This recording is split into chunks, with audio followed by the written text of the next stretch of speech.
எல்லா ஜனங்கள் மத்தியிலும் நான் வழி நடத்துன்னு சொல்லி எனக்கு ஃபஸ்ட்டு வாக்குத்தத்தம் நீதிமொழிகளில் வந்தது.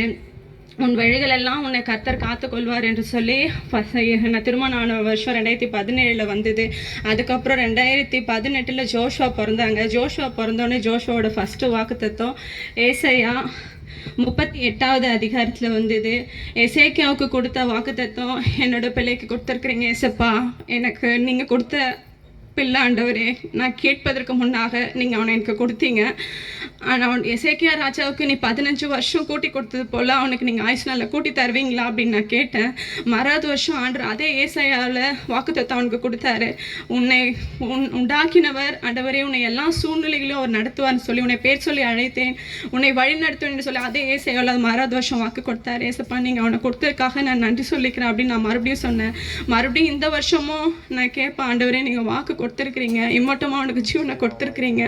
எனக்கு ரெண்டாவது எனக்கு பையன் வேணாம் ஏசப்பா நான் சொன்னப்போ ஆண்டவர் எனக்கு வாக்குத்தத்தம் கொடுக்குறாரு, உன்னை பெரிய ஜாதி ஆக்குவேன்னு சொல்லிட்டு ஆதியாகமத்தில். ஆண்டவரே இப்படியா எனக்கு நடத்துறீங்கன்னு சொல்லி நான் ஸ்தோத்திரம் சொல்லி நான் வழி நடத்தி இருக்கும் போது ஜோஷுவாக்கு நடந்தது எல்லாமே உங்களுக்கு தெரியும்.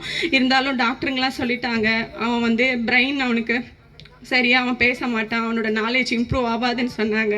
ஆனால் நான் எஸ்பட்டேன், உன்னை மட்டும்தானே ஆண்டவர் நோக்கி பார்க்குறான், அவன் பழையபடி பேசுவானா, விளையாடுவானா, மற்ற பிள்ளைங்க பாரு அவன் வளருவானான்னு நான் கேட்கும் போதெல்லாம் ஒவ்வொரு நாளும் ஆப்ரேஷன் பண்ணி அவள் வார்ட்லேருந்து வந்தோடனே சொன்னாங்க அவன் பேசுறதுக்கு கொஞ்சம் கஷ்டம் தான் அப்படின்னு. ஆனால் அவன் ஒரு 10 நிமிஷத்துலேயே மம்மி எனக்கு தண்ணி வேணும் அப்படின்னு கேட்டான். அப்போவே ஏசப்பா நீங்கள் கொடுத்ததுக்காக நான் நன்றி சொல்கிறேன், அவனை எப்படியாவது வளர்த்து கொடுத்துருங்க அப்படின்னு சொன்னப்போ அவங்க ப்ரேயர்னால சபையோட ஜபத்தினால அவன் மட்டுமா அந்த 6 வயசு அவன் கடந்து வந்திருக்கிறான். அதுக்காகவும் நான் நன்றி சொல்லிக்கிறேன்.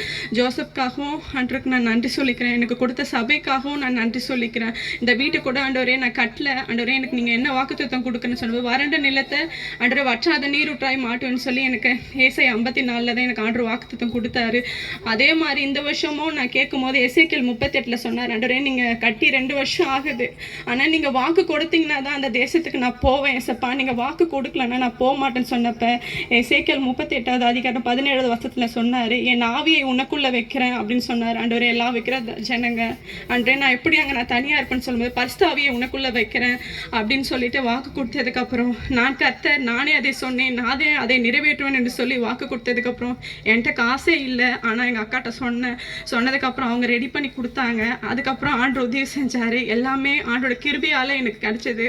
நான் காட்க்கு ரொம்ப தேங்க்ஸ் சொல்லிக்கிறேன். எங்கள் சபைக்கு கொடுத்ததுக்காகவும் நான் நன்றி சொல்லிக்கிறேன். தேங்க்ஸ்.